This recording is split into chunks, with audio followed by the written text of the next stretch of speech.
Just got back from our annual Companions of the Cross retreat, and just before that, I was on vacation camping with my family in Algonquin Park. Now, growing up as a kid, we went to Algonquin. It's a famous provincial park in Ontario, and I haven't been since, so this is the first time taking that next generation with my siblings and their kids, 16 of us in total, 10 kids from age 13 down to 2 years old. And you can just imagine the mayhem. We had 3 canoes, a handful of fishing rods. We had 16 bicycles, countless marshmallows, and just a blast. Here's one of the beautiful hikes that we got to do together. Now, I went in assuming that this is going to be super fun and also not that restful for me. And sure enough, every few minutes, hey, Uncle Simon, do you want to go fishing with us? Uncle Simon, would you take us swimming? Uncle Simon, And occasionally they would say, Uncle Simon, will you join us for dinner? Which is one of those requests that I did appreciate. Kind of like in real life, where people think that priests are starving and we need food, which is often the case. My family, there were these 3 campsites. We were all adjacent to each other, and so I got to scan the menus and pick the best one every night. It was awesome. And so one evening at the end of the meal, Uncle Simon, will you play badminton with us? Now, I played all kinds of sports over the years, and I'm really not good at any of them. But badminton was the first sport that I took seriously. And the reason is because my dad played badminton growing up in India, and he was pretty good. I think he got trophies and stuff, and he had this killer smash. And so growing up, there was a bunch of families that would rent some gym time on a Friday night, and we'd all go and play. And so he imparted his love for the game to me, and he taught me some of the basic skills, and eventually actually went on to play in junior high and even for my high school team. And so I was like, sure, let's play. And so, I'm playing with these kids, and they were horrible. So I was like, I gotta do something. This is so painful. And so I was like, okay, gather around, kids. Lesson 1, this is a racket. Here's how you hold it properly. And so I got them to line up. We started doing drills together. I was teaching them how to play. And I went through a series of lessons with them. The camping trip turned into badminton camp. And next year, I'm going to be introducing wind sprints and weight training just to really go for it here. But it was kind of special for me, right? Here's this sport that my dad loved, and he imparted this love to me and trained me. And then here I was able to pass that on to some of my nephews and nieces. And it was just such a gift. And maybe one day, who knows, they'll pass it on to their kids. Now, I don't know if it's because of my age, and Father Dan, Father Isaac, they keep reminding me that I've entered geezerhood. But I just found this deep satisfaction, right? It used to be that I was so focused on developing my own skills and my own abilities, but there was something so satisfying about working with these young people and trying to teach them, raise them up, just to get them into this game. And parents, you know this intuitively, grandparents as well. And being around my siblings and just watching them parent, just such a great admiration for them, this love for their kids and wanting to raise them up and develop them. My brother-in-law said, you know what, I never imagined how much I would love watching my kids play sports. And all of his kids are in soccer, so my 7-year-old niece, in her first game, she scored 14 goals. She'll be the next Christine Sinclair, I'm sure. We understand the importance of mentoring and apprenticing kids in sports, or when it comes to education, the importance of that. But I think when in the church, we're not good at this. We're not good at raising up that next generation. And so, as was mentioned at the beginning, we're in this 2-part series. Father Isaac introduced it last week. I'm gonna land the plane this week. This series, Revive, about this dream of the revival of the priesthood. Why? Because we believe in a church that's explosively alive. And for the church to become explosively alive, the priesthood needs to also be explosively alive today. And the fact is, as Father Isaac mentioned last week, So many priests are barely alive at all. They're hanging by a thread. We look around and priests are isolated. They're lonely. There was this study that showed 45% are showing at least one sign of burnout. They haven't been equipped to lead in this day and age in the 21st century, and they're really struggling. And if I'm honest, there's been moments throughout my 14 years of priesthood where I've been there as well. And thanks be to God, I've been surrounded by really good people who have supported me and who have prayed for me. And in fact, last week, Father Isaac, he asked you to pray for priests who are struggling, for new priests. I'm not going to ask you to show your hands to see if you did your homework, but please pray for priests. We need all the help we can get. Now, I have no doubt that Jesus prayed for that first group of priests, the 12 apostles. But in addition to prayer, he also apprenticed them. He worked with them. He lived with them. He walked with them. He prayed together with them. He did ministry with them. He coached them. He raised them up in this very personal and relational way. This is the Jesus model. And I think probably he picked it up from being a carpenter, right? He would have learned from his foster father, Joseph, how to develop in this trade, in this very personal way of being apprenticed.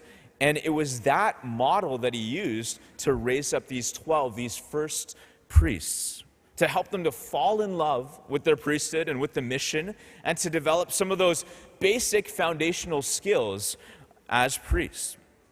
And I think we witnessed over these last 2 Sundays the Gospels, where we see Jesus doing this very thing. He's apprenticing, offering real-time coaching especially to Peter. And last Sunday, just a quick recap. So Jesus is like, hey, what are people saying about me? Who do they say that I am? And Peter, inspired by God, says, you are the Messiah, the Son of the living God. And Jesus says, Simon, you rock, man. Well, that's not like a direct translation. But he says, you are Peter, and on this rock I will build my church. Talk about apprenticing. This beautiful affirmation is he's calling him into this vital leadership role to be the first pope of the church. And then this week, just as the story continues a few verses later, Jesus goes on to share the plan. He's like, yeah, there's going to involve suffering. I'm going to go to the cross. And Peter pulls him aside. And he's like, hey, listen, I know you're the Messiah and all, but I think I have a better plan. It involves avoiding suffering and avoiding the cross altogether. It's going to be great. To which Jesus responds, get behind me, Satan. For you are setting your mind not on divine things, but on human things. Whoa. That's pretty powerful. Just in a matter of verses, I'll show you those again, kind of like at the optometrist, right? This is 1. You are Peter, and on this rock I will build my church. This is 2. Get behind me, Satan. So both are actually forms of apprenticing. Both are Jesus offering important coaching. One is a beautiful affirmation. The other is a correction. Because Peter, you're getting off track. You're not thinking the way that I'm thinking. Now note this. He doesn't say, Peter, you're fired. I'm going to go find a new first pope to lead my church. Nobody says, I'm going to work with you and help you to think the way that I think, to fully embrace this mission that I have for you, which, yes, will involve the cross. Because you are going to need to lead and raise up other people. Now, it just so happens that this whole Jesus model of apprenticing, I see it right in our Companions of the Cross, in our constitutions and rules. I stumbled upon this one constitution. This is kind of our rule of life, and it says this: we live the common life in order to affirm, support, and challenge one another. That all of that is necessary in this work of apprenticing each other in this Jesus way. Now, how does this apply to us here at St. Benedict's Parish? Here, this model of raising up people, raising up priests, like Like, when I look at the problems in the church, the issues with priests, these global systemic problems, it's like overwhelming. We can't possibly fix all of that, and we definitely don't want to fall into clericalism with this overemphasis on the priesthood. And I just want to be clear, every single one of you, followers of Jesus, you are called into this mission as well, to be part of this mission to share Jesus with the world. But there is a special relationship between the church and priests, the health of the church, the health of priests. And we at St. Benedict, we want to create an environment where priests can grow and even be renewed, be revived in their priesthood. And in fact, this is already happening. I just want to give you a few examples of this. You know, most recently, I think of Father Alex Colati. Some of you are like, Father who? He was here for 5 years, his first 5 years of his priesthood, and what a joy, you know, to be immersed in this environment that's focused on mission, where was raised up. I mean, he came to us with incredible raw talents, and yet he deepened in his confidence, he deepened in his love for his priesthood, and love for the mission, and we were able to work with him to develop some of these foundational skills, kind of like learning how to play badminton. This is a racket, right? He got to, and not just from me, by the way, from the staff, from all of you parishioners together, we were part of forming him. And I'm just so excited to see him grow. You know that expression, the pupil has surpassed the teacher? I think that's definitely true. And I'm looking forward to see the impact he's going to have on the church. I think of another priest, for those of you who were around back in 2016, Father Michael Leclerc. This is a priest from Montreal who came here for 6 months on an internship. And together, I was here not long before that. We were learning alongside of each other. And I remember Father Mike, when he first came, he was kind of in meetings, arms folded, kind of kicking the tires, not sure. But something happened to him while he was here. And one of those key moments was during the Easter Vigil when he saw adults being baptized, coming into the church. He's like, I've never seen this in my ministry. That has to change. And he went back to Montreal with this fire, this yearning to see his parish renewed. And not only that, he has this dream of seeing the entire island of Montreal burning with a love for Jesus. It's amazing, and he's been experimenting with transplanting parishes over there. It's just so cool. I'm excited to watch what's happening. His priesthood was revived here at St. Benedict's Parish. Or I think even, and by the way, that priest next to him, his name is Father Justin, an amazing priest leader out in Vancouver. And I think also of my own life. That's me, in case you don't recognize me in the photo. Last week, somebody said to me, Father Simon, like, you know, you're this old, or at least middle-aged priest now, but how come you're not mailing it in? And I paused, I thought about that, and I think the answer is because of this parish, St. Benedict. I got here when I was ordained 6 years in 2015, and over the last 8 years, I know I've probably overstayed my welcome. There's a few nodding heads I see. Over these 8 years, I've been apprenticed, first by Father James, by several of the staff, by you, parishioners, people coming alongside of me, affirming me, supporting me, challenging me at times, and that has helped me to grow. And yes, to this day, I still have this fire, this burning to see people discover Jesus. For those of you who already know Jesus, I want you to fall deeper in love with him. I want you to have this yearning to share him with others. And I myself, I just have this desire to pass this on to the next generation. And it's such a gift to be able to work now with Father Den, Father Isaac, and I just can't wait to see where they're going to be 5 years from now. You know, you might be asking yourself, well, this is so great. Our parish, we've been able to work with priests and help bring revival to their priesthood. Well, why don't we do more of this? The simple answer is because we're limited. And one of the key limitations is our housing situation. Now, often when priests want to visit, they're surprised to find out that St. Benedict doesn't have a rectory. So that's the fancy word for priest house. Often there's a house near the church where priests live. Back when this church was built in 2010, there wasn't a plan for a rectory. And for the last 8 years, I've commuted from Lower Sackville. I've lived in community with my brother companions, and I've been happy to do so, except every once in a while when we have a guest.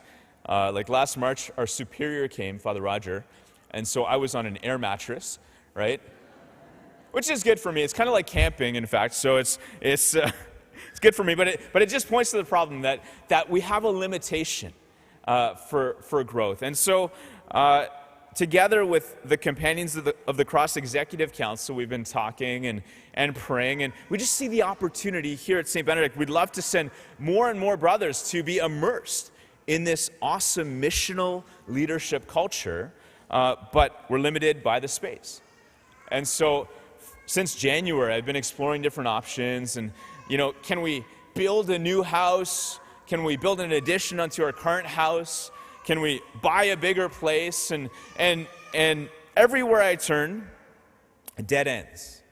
I looked at buying a new house. It's in the neighborhood of $1.2 million, and that wouldn't even give us something that was suitable for our needs. And so I was looking through my prayer journal, and towards the end of May, I got to this point of utter frustration. I sounded like the prophet Jeremiah writing these lamentations to the Lord. I was like, why, oh Lord? I don't know how to do this. I don't know anything about real estate. I give up. And not 2 weeks later, somebody approached me out of the blue and said, hey, I heard you guys are looking for a place. There's this vacancy in a duplex very close by to St. Benedict that's opening soon. And you are, I'm sure, well aware of the housing crisis here in HRM, and so I see it as almost semi-miraculous. And so we've been exploring this together with the Finance Council and looking at this, and actually as of this weekend, we're 6 Companions of the Cross living in our little split-level house in Lower Sackville, just temporarily, because by October 1st, the plan is for us to split into 2 3-man households where Father Dan, Father Isaac, and myself will live close by in this one half of the duplex, 5 minutes here from St. Benedict. And so it's this great opportunity for us to continue to live the Jesus model, where we pray together, we live together, we minister together, we help to apprentice each other, and we'll still stay connected with the other household. So I see huge benefits, huge opportunities. One is that we'll be so much closer. And secondly, there's space for growth so that more can come and experience this parish. And so I just want to get really practical for a second. There's some startup costs to this, right? Getting appliances, furnishing the place, as well as some ongoing costs connected to rents and food and stuff. And I wasn't going to share this, but the Finance Council, they really encouraged me to share just the facts that there's other parishes in this diocese, they spend on average annually $20,000 to $25,000 a year to house their priests in rectories and stuff like that. And for the last 6 years, we've spent nothing to house our priests because we've been living in this other household. And so what I'm going to ask is for you to pray about contributing to what I'm calling the Apprentice Fund. A, to take care of some of these practical housing needs, and B, because you believe in this model of apprenticing priests who will become missional leaders for the future of the church. And so next week there's going to be an opportunity, there'll be envelopes in the Benedictus, and if you want to give online, you can do that as well. Every year when the companions get together, we celebrate Mass at Hope Cemetery in Ottawa. And right by Father Bob's tomb, the founder of the Companions. And this year we went around and we actually prayed a rosary gathered around his tomb. And I happened to be standing on the side, there's these different engravings. I was standing on the side that has this scripture that is very similar to the line from our gospel today. What does it profit a man to gain the whole world and suffer the loss of his own immortal soul. And that line pierced Father Bob's heart when he was 19 years old. And it led to his call to the priesthood. And through his life, he apprenticed countless men and women to be disciples of Jesus, including many young men who had vocations to the priesthood. And I was one of those people who got to sit at his feet. And now I've started to have the opportunity to apprentice others. And I pray that there will be many more to come in the future. And Father Bob was just convinced about this link between the future vitality of the church and the future vitality of the priesthood. And I'm going to give the last line to him, his words, his dream, this God-inspired dream for the future. I see the church waking up and coming explosively alive to the point where it, with the power of the Holy Spirit, will shake the earth and nations with its dynamic presence.